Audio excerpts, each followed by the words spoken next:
बातमी पुण्यामधून आहे। पुण्यामध्ये पोलिसावरच कोयता टोळीने हल्ला केलेला आहे। हल्ल्याच्या निषेधार्थ राशप आंदोलन करणार आहे। पुण्यामधील जिल्हाधिकारी कार्यालयासमोर हे आंदोलन केलं जाणार आहे। पुण्यामधील वानवडीमध्ये पोलीस अधिकाऱ्यावरती कोयत्याने हल्ला झाला होता आणि या हल्ल्यामध्ये पोलीस अधिकारी जखमी झाला होता। तर याच संदर्भात आता राशप आंदोलन करणार आहेत। पुण्यामधल्या जिल्हाधिकारी कार्यालयासमोर हे आंदोलन केलं जाणार आहे। कोयता गँगची दहशत ही दिवसेंदिवस वाढते आहे आणि यामध्ये आता पोलिसांवरच हल्ला झाला होता।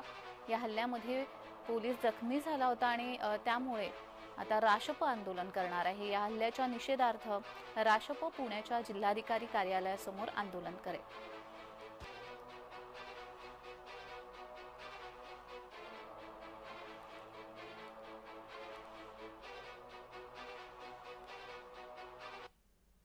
रोजी वानवडी पोलीस स्टेशन हद्दीमध्ये ससाणे नगर या एरियामध्ये एपीआय गायकवाड पेट्रोलिंग करत असताना त्या एरियामध्ये दोन मोटरसायकल चालकांना वाद होते। त्यांच्या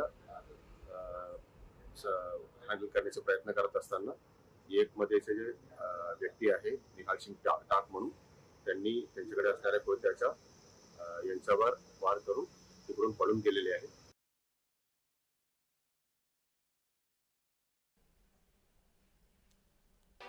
तर पुण्यामधली ही घटना आहे। पोलिसावरच कोयता टोळीने हल्ला केला होता। कोयता टोळीची दहशत दिवसेंदिवस वाढताना आपल्याला पाहायला मिळते। सामान्य नागरिकांना याचा त्रास होतोच आहे, मात्र पोलिसावर हल्ला झाल्यामुळे आता राशप आक्रमक झालेली आहे। राशप ही पुण्यामधील जिल्हाधिकारी कार्यालयासमोर आंदोलन करणार आहे।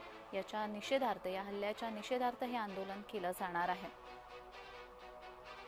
पुण्यामध्ये पोलिसावरच कोयता टोळीने हल्ला केला होता आणि याच्या निषेधार्थ आता राशप आंदोलन करणार आहे।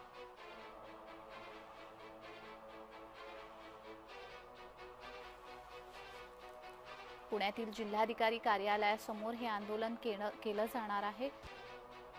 पोलिसावरच कोयता टोळीने केलेला हल्ला आणि या हल्ल्याच्या निषेधार्थ हे आंदोलन केलं जाणार आहे। आणि याच संदर्भात अधिक माहिती देण्यासाठी आमचे प्रतिनिधी रोहन कदम आपल्याशी जोडले गेलेले आहेत। रोहन, सामान्य नागरिकांना या कोयता टोळीचा त्रास होतोच आहे, त्यांना त्यांचा सामना करावाच लागतो, मात्र पोलिसावर देखील हल्ला करण्यात आला आणि महत्त्वाचं म्हणजे या हल्ल्याच्या निषेधार्थ आज राशप आंदोलन करणार आहे। अधिकची माहिती